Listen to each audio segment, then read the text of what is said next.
Hello genius लोग, आइए करते हैं ज्ञान का भोग।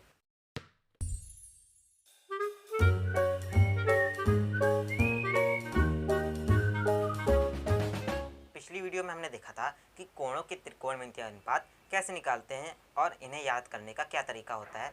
ये मैंने आपको पिछली वीडियो में बता दिया था। अगर आपने वो वीडियो नहीं देखी है तो आई बटन पे उसका लिंक होगा, आप वहाँ जाके देख सकते हैं। इस वीडियो में हम देखेंगे त्रिकोणमितीय अनुपात के बाद एक थ्योरम है, उसे हम देखेंगे और एक सवाल भी देखेंगे। ठीक, तो देखिए थ्योरम क्या है कि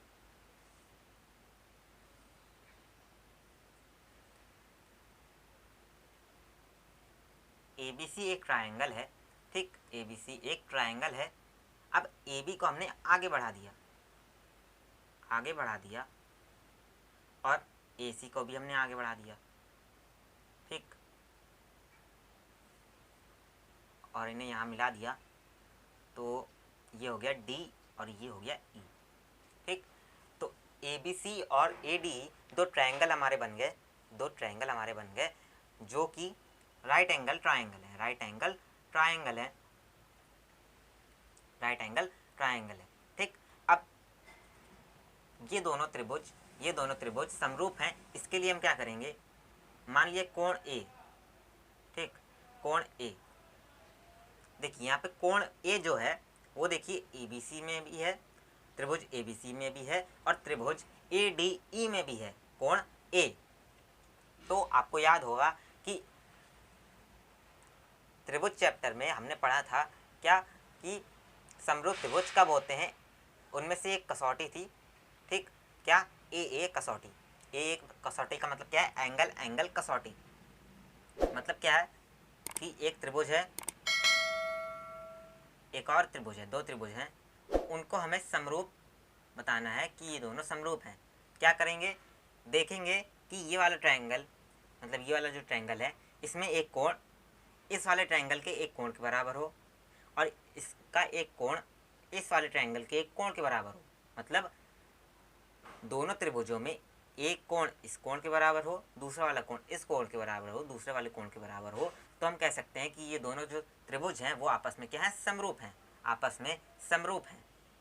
ऐसे देखिए यहाँ पे क्या है, जो कोण A है वो ABC में भी है, ADE में भी है। मतलब ये वाला कोण कॉमन है, उभयनिष्ठ है, और यहाँ ये भी 90 है, ये भी 90 है, क्योंकि दोनों ट्रायंगल कैसे हैं, राइट एंगल ट्रायंगल है। तो हम क्या लिख सकते हैं कि ट्रायंगल ABC सिमिलर है, समरूप है किसके, ट्रायंगल ADE के। तो हम क्या लिख सकते हैं, आपको अनुपात याद होंगे कि अगर दो त्रिभुज समरूप हैं, सिमिलर हैं, तो उनके बीच कुछ रेशियोज होते हैं, उनकी भुजाओं के बीच कुछ रेशियोज होते हैं। क्या रेशियोज होते हैं, AB अपॉन AD। क्या, AB अपॉन AD बराबर क्या होगा, AC अपॉन AE बराबर क्या होगा, BC अपॉन DE।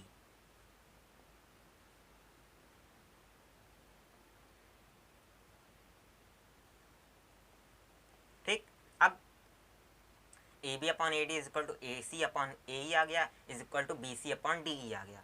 अब क्या करेंगे, अब हमें निकालना है इसमें साइन निकालना है। साइन के लिए देखिए क्या करते हैं, साइन A इस वाले त्रिभुज में क्या होगा, BC अपॉन AC। तो देखिए यहाँ पे मेरे पास BC है अपॉन AC कर दें, BC अपॉन AC, मतलब साइन क्या आ गया हमारे पास, BC अपॉन AC। और इस वाले त्रिभुज के लिए ADE के लिए देखिए क्या होगा, DE अपॉन AE। और जरा यहाँ देखें, अगर यहाँ देखें तो देखिए BC अपॉन AC, BC, ठीक, यहाँ से इसको नीचे ले गए तो AC आ गया, DE ऊपर आ जाएगा तो DE अपॉन AE। तो BC अपॉन AC किसके बराबर है, DE अपॉन AE के। BC अपॉन AC किसके बराबर है, DE अपॉन AE के। तो हम ये भी लिख सकते हैं, मतलब BC upon AC is equal to DE upon AE is equal to sine है।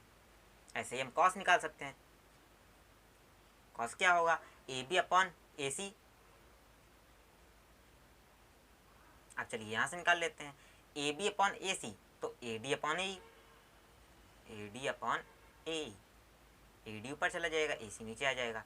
ए डी अपॉन ए, यहाँ देखिए A D upon A, A D upon A is equal to cos A, ठीक है। टेन देखिए, टेन ए क्या होगा, perpendicular upon base, B C upon A B,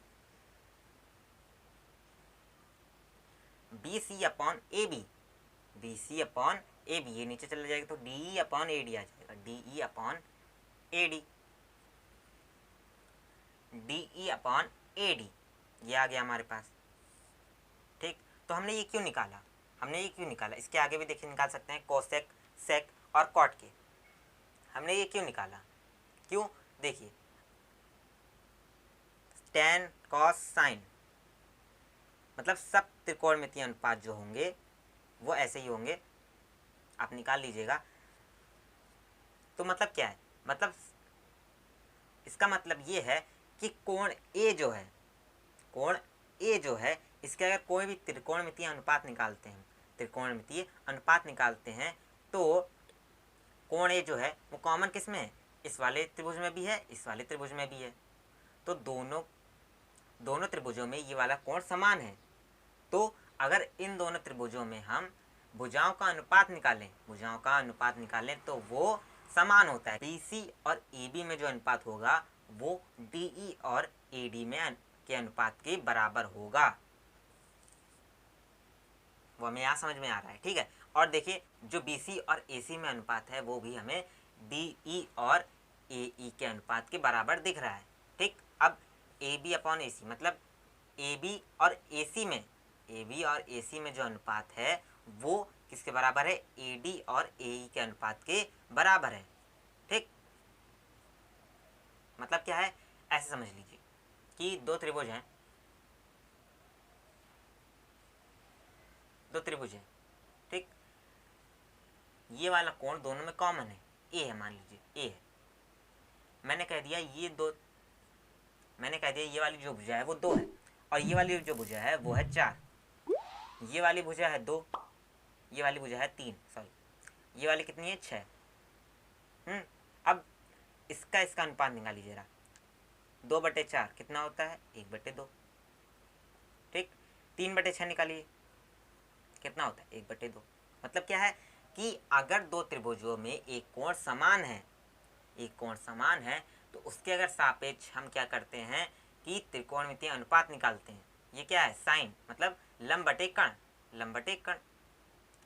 सापेक्ष अगर हम निकालते हैं तो वो अनुपात आपस में बराबर होते हैं। इसे ऐसे कह सकते हैं कि यदि एक कोण दो त्रिभुजों में समान है तो उस कोण के सापेक्ष त्रिकोणमितीय जो अनुपात होते हैं, त्रिकोणमितीय अनुपात होते हैं मतलब लंबाइयों के अनुपात होते हैं दोनों त्रिभुजों में, वो आपस में बराबर होते हैं, आपस में बराबर होते हैं। यही हमारी थ्योरम, हमारी प्रमेय कहती है। आशा करता हूँ आपको समझ में आ गया होगा।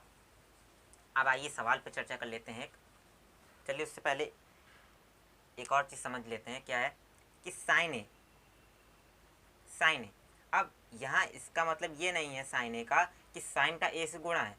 साइन क्या बता रहा है कि कोई त्रिभुज है, समकोण त्रिभुज है, उसमें ए एंगल के लिए हमें क्या निकालना है, साइन ए का मतलब है उसके परपेंडिकुलर और उसके कर्ण के सापेक्ष अनुपात, कर्ण का लंब का कर्ण के साथ अनुपात जो है वो साइन ए हमें दर्शा रहा है, ठीक। ऐसे ही कॉस ए क्या हमें दर्शा रहा है कि उसके आधार और कर्ण के सापेक्ष, आधार और कर्ण में अनुपात दिखा रहा है। साइन इसका कोई अस्तित्व नहीं है, साइन अगर खाली लिख दें तो इसका कुछ अस्तित्व नहीं है। साइन का मतलब यही है, साइन का अर्थ यही है कि perpendicular upon hypotenuse, perpendicular upon hypotenuse. लेकिन किस कोण के लिए, ए के लिए, किसी के लिए, ठीक है, किस कोण के लिए, ये हमें कोण लिखने के बाद पता चलता है। ए के लिए निकालना है तो साइन ए हो जाएगा, सी के लिए निकालना है तो साइन सी हो जाएगा, ठीक। अब आइए एक एग्जाम्पल देख लेते हैं। एक समकोण त्रिभुज है ABC बी क्या है, समकोण है। ये वाली भुजा हमें दी है सी, ये वाली भुजा बी सी हमें दी है के, और ए सी हमें दी है 2k। तो अगर साइन निकालें तो कितना आ जाएगा हमारे पास, के मतलब परपेंडिकुलर अपॉन हाइपोटेन्यूस, के अपॉन 2k, के से के कैंसिल हो गया, 1/2 आ गया। ऐसे ही हम कह दें कि कॉस निकालना है, कॉस ए निकालना है, क्या करना पड़ेगा, आधार बटे कण A B upon A C. A B तो हमें पता नहीं, कैसे निकालेंगे, आपने पढ़ा होगा पाइथागोरस प्रमेय, समकोण त्रिभुज में पाइथागोरस प्रमेय क्या होती है, square of hypotenuse is equal to square of perpendicular plus square of base. ठीक, मतलब क्या है, ए सी का square is equal to A B का स्क्वायर प्लस बी सी का स्क्वायर। ए सी क्या है हमारे पास 2k, 2k का स्क्वायर, 2 का स्क्वायर 4, k का square k square, 4k square is equal to A B, ऐसे लिख दिया, बी सी k का स्क्वायर।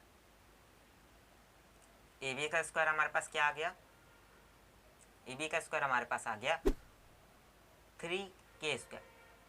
ठीक है, क्योंकि यहाँ देखिए k इधर चला गया, k स्क्वायर इधर चला गया, तो 4k square minus k square is equal to 3k square आ गया। अब स्क्वायर हटाते हैं, अंडर रूट लगाते हैं, स्क्वायर रूट लगाते हैं, क्या आ जाएगा, A B is equal to, जब भी वर्ग हटाते हैं, वर्गमूल लगाते हैं तो प्लस माइनस लिखते हैं, 3 का अंडर रूट 3 और k आ गया। ठीक, अब यहाँ हम पॉजिटिव ही लेंगे, पॉजिटिव ही लेंगे। क्यों लेंगे पॉजिटिव, पॉजिटिव यहाँ देखिए इसलिए लेंगे क्योंकि देखिए ए बी क्या है, ए से बी तक की डिस्टेंस है, ए से बी तक की डिस्टेंस है, और डिस्टेंस क्या होती है, एक स्केलर क्वांटिटी होती है, एक स्केलर क्वांटिटी होती है, इसमें डायरेक्शन नहीं होती, इसमें मैग्नीट्यूड होता है, इसमें परिमाण होता है, दिशा नहीं होती है। तो दिशा जब दिशा की बात आती है तब हम प्लस माइनस लेते हैं। ठीक, और यहाँ तो दिशा की बात है ही नहीं, यहाँ सिर्फ परिमाण की बात है, इसकी बात चल रही है, तो इसे हम पॉजिटिव ही ले लेंगे। ठीक, इसीलिए हम लंबाई को ऋणात्मक नहीं लेते हैं, डिस्टेंस को ऋणात्मक नहीं लेते हैं। अब कॉस निकालते हैं, कॉस क्या आ जाएगा हमारे पास, A B upon A C, A B क्या है √3k अपॉन 2k, कैसे के कैंसिल हो गया, √3/2 आ गई। तो ऐसे ही सवालों पर हम कल से चर्चा करेंगे। आशा करता हूँ आपको ये वीडियो समझ में आ गई होगी। मिलता हूँ आपसे अगली वीडियो में, धन्यवाद।